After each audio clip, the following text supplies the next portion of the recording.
Oke, selamat sore semuanya. Sore Pak Maidop. Oke, saya mau ke Bung Roy dulu yang pertama ada di sini. Bung Roy, Jokowi ini kan diundang kemudian undangannya diantar langsung oleh dekan, kemudian juga disambut Sivitas, kemudian juga disebut di-mention begitu ya oleh rektor kalau ini adalah alumni kebanggaan. Ya. Apa tanggapan Anda? Nggak berubah sedikit pun. Mbak perlu lihat ya, ini masyarakat Indonesia perlu lihat. Semenjak tahun 2014, itu semenjak Jokowi juga presiden Indonesia, ada perubahan statuta di Kagama, keluarga alumni Universitas Gadjah Mada, bahwa definisi alumni itu tidak berarti lulus. Alumni itu pernah masuk tuh masuk sehari terus DO, drop out aja alumni.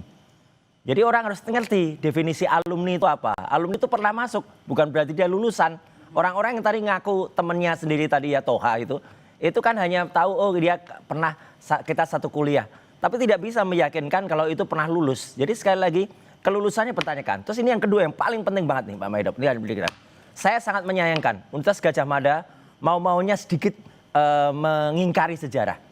Kok bisa Dies Natalis Fakultas Kehutanan itu diselenggarakan baru pada tanggal 16 Oktober ini?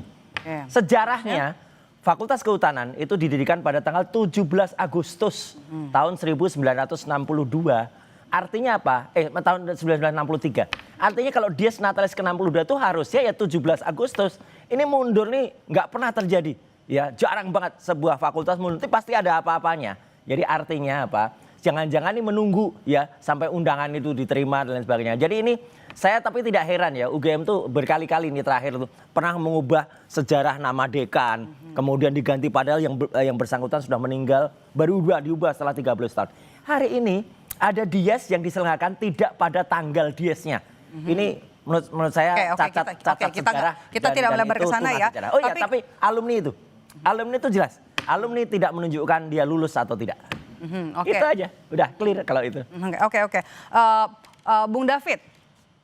David, kalau misalnya ada kecurigaan begitu ya dari Bung Roy begitu soal alumni, kemudian juga ada beberapa sejarah yang mungkin ada tudingannya diubah begitu ya, iya, tidak sesuai dengan disesuaikan, ngapain juga gitu. Fakultas Kehutanan. Iya, kalau Bung Roy ngomong ini dimaklumin aja lah, kan kita juga udah ngerti lah posisi Bung Roy ya. Saya selalu ya sebagai teman juga ya sering beberapa kali bertemu dalam dialog-dialog. Saya memaklumi aja lah kalau Bung Roy ngomong lah. Karena benar. Yang paling penting itu adalah pemahaman substansi ya, terminologi pertama. Kalau tadi kaitannya soal alumni, oke. Alumni itu adalah orang yang pernah berkuliah di sana. Tetapi substansi yang selalu dikomplain oleh Mas Roy ini kan soal ijazah kan. Nah terminologi ijazah itu kalau baca, kembali lagi saya mau katakan seperti kemarin malam saya sampaikan bahwa kalau baca Permendikbud Riset nomor 50 tahun 2024 itu terminologi ijazah ada di situ. Adalah yang dimaksud ijazah adalah sebuah apresiasi penghargaan terhadap seseorang yang melakukan berproses dari awal sampai akhir kelulusan di sebuah institusi resmi yang diakui oleh negara. Nah Pak Jokowi itu substansi memperoleh ijazah adalah diberi penghargaan terhadap proses yang dilewati. Saya sudah berulang kali menjelaskan proses yang dilewati ketika tes. Kalau di zaman saya tahun 90 itu mengatakan UMPTN, Sipenmaru, seleksi penerimaan mahasiswa baru. Saya nggak tahu istilahnya di tahun 80-an itu. Begitu kita lulus, saya lulusan Universitas Hasanuddin Makassar, S1 saya, S2 saya UI ya. Jadi diumumkan di koran lokal di Solo khususnya UGM, muncul nama Pak Jokowi bahwa Pak Jokowi lulus sebagai mahasiswa yang diterima di UGM. Yang kedua, mendaftar secara formal administratif, itu nama Pak Jokowi bunyi di pendaftaran mahasiswa baru ketika sudah lulus diterima. Kemudian proses, kalau dulu namanya ospek atau perpeloncoan, teman-temannya juga menjadi kesaksian kan, teman angkatan Jokowi, kami dipelonco di ospek apa segala macam. Lalu kuliah bersama-sama, naik gunung bersama-sama di organisasi ekstrakurikuler pencinta alam, sampai yudisum sebagian besar bersama, karena wisuda itu kan ada yang mungkin duluan setahun, ada yang duluan per semester, tapi sebagian besar masih sama-sama wisuda. Nah, pertanyaannya adalah ijazah asli itu adalah diberikan secara legal oleh UGM yang punya otoritas untuk itu. Kalau UGM mengatakan nggak berproses, nggak mungkin ijazah lahir. Itu yang pertama. Kemudian dari acara kegiatan kemarin itu ada 3 pesannya Mbak, ada 3 pesan. Yang pertama adalah pengakuan oleh UGM bahwa dan menegaskan bahwa Jokowi itu adalah alumni yang sah. Itu yang pertama. Yang kedua adalah apresiasi. Kata-kata adalah alumni yang terbaik yang membanggakan. Itu pengakuan, apresiasi. Membagongkan. Kemudian yang ketiga adalah pesan yang disampaikan UGM ke publik melalui media ini bahwa memang UGM tidak sedikit pun goyah kalau misalnya isu yang diangkat Mas Roy dan teman-temannya itu nggak ada pengaruh UGM. Justru harus UGM ini sebenarnya kalau mau agak sedikit lebih maju, UGM ini harus memberi sanksi kepada Mas Roy dan kawan-kawannya karena sudah menodai, mencederai dan menista UGM seolah-olah UGM mengeluarkan ijazah palsu. Itu nggak benar banget kan, di situ poinnya sebenarnya dari. Oke, kita sudah dapat poinnya ya, Bung David. Bung David, saya mau ke Mas Roy nih.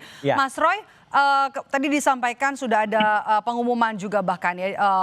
Rektor itu pidato bilang kalau Jokowi ini adalah alumni kebanggaan. Apakah kemudian ini tidak serta-merta mematahkan tudingan Anda dan teman-teman? Sama sekali tidak, karena orang-orang yang ada di situ termasuk Rektor Ova Emilia itu kita sudah tahu track record-nya semua. Jadi nggak apa-apa, kita tunggu saja akan terbukti nanti ke belakangnya. Ya, orang-orang yang mengemukakan pendapat itu aja, hanya Toha lah, tadi ada San Asri Awang lah di situ. Kita tahu semua lah siapa-siapa mereka. Mereka-mereka yang pernah diberikan posisi jabatan komisaris atau pernah dilindungi atau punya kasus yang kemudian tersandera ya dalam rezim Jokowi. Jadi sudah clear, itu sudah clear semua. Jadi nggak apa-apa, kita tunggu saja nanti ya mereka-mereka akan terbukti. Tapi yang jelas saya sangat menyayangkan dan ini banyak banget, ini ribut di berbagai WA grup UGM ya. Kenapa Fakultas Kehutanan mau-maunya memundurkan ya Dies Natalis, itu nggak pernah terjadi loh. Dies Natalis itu harus di tanggalnya. Kenapa dimundurkan? Pasti ada sesuatu. Apakah tanggal 17 Agustus 2025 itu ada sesuatu yang kemudian keberatan atau apa? Kemudian dimundurkan sampai 2 bulan. Nggak pernah. Dies UGM itu 19 Desember itu pasti. Dies Visipol itu 19 September. Dies Fakultas Kehutanan itu 17 Agustus. Nggak ada tradisi kemudian dimundurkan sampai Oktober, dan pidato yang rapat senat terbuka itu biasanya benar-benar hal yang sakral. Dikotori dengan ada yang harus nunggu sampai dengan ada orang yang hadir dan dia alumni. Alumni itu belum tentu lulus sekali lagi. Oke, saya mau ke Prof. Jamin sebagai akademisi bagian dari kampus. Prof. Jamin, apa yang disampaikan oleh Mas Roy tadi, kalau alumni ini belum tentu lulus begitu dari sebuah universitas, dari sebuah kampus. Ya, saya sedikit terangkan. Jadi dalam proses mendapatkan ijazah seperti itu, dari suatu proses kemahasiswaan, tentu yang paling ditunggu-tunggu ya adalah pada saat yudisium. Ya. Nah, dalam yudisium tersebut akan ditentukan apakah seseorang itu akan lulus atau tidak lulus dalam suatu perkuliahan, karena akan dinilai contohnya mata kuliahnya, SKS-nya dan segala macam ya. Dan apakah dia nanti lulus memuaskan, cum laude, atau sangat pujian. Nah setelah itu kalau sudah lulus maka akan dilakukan penerbitan ijazah ya atau transkrip nilai. Jadi ada 2 indikatornya. Satu namanya transkrip nilai, yang kedua namanya ijazah begitu.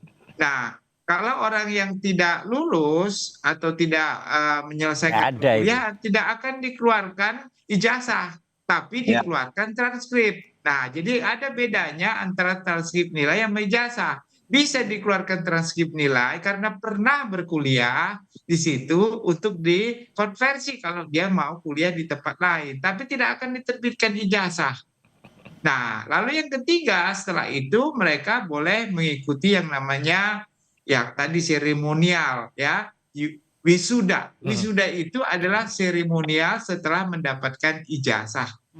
Nah, jadi itulah dasar-dasar untuk kita menentukan apakah seseorang itu sudah pernah berkuliah atau sudah menyelesaikan perkuliahan. Nah, itu 2 hal yang tentu berbeda. Oke. Jadi pernyataan dari rektor yang menyebut kalau Jokowi ini adalah alumni kebanggaan, ini kemudian bisa jadi bukti baru ya untuk mematahkan tudingan dari Roy Suryo CS. Enggak sama sekali. Ya, sekali lagi kalau dikaitkan dengan pembuktian, kita nggak bisa mengambil keterangan di luar persidangan sebagai suatu alat bukti kalau tidak pernah dihadirkan kepada penyidik. Jadi kalau mau membuktikan ini sebagai suatu alat bukti yang sah, silakan datang ke penyidik untuk diserahkan kepada penyidik supaya bisa memperkuat keyakinan penyidik sebenarnya dia ini benar. Tapi jangan sampai nanti waktu bukti diserahkan dilaporin lagi nanti sebagai bukti palsu. Jadi bergulung lagi begitu. Jadi saya khawatir juga orang-orang ini agak khawatir dan takut juga untuk bisa memberikan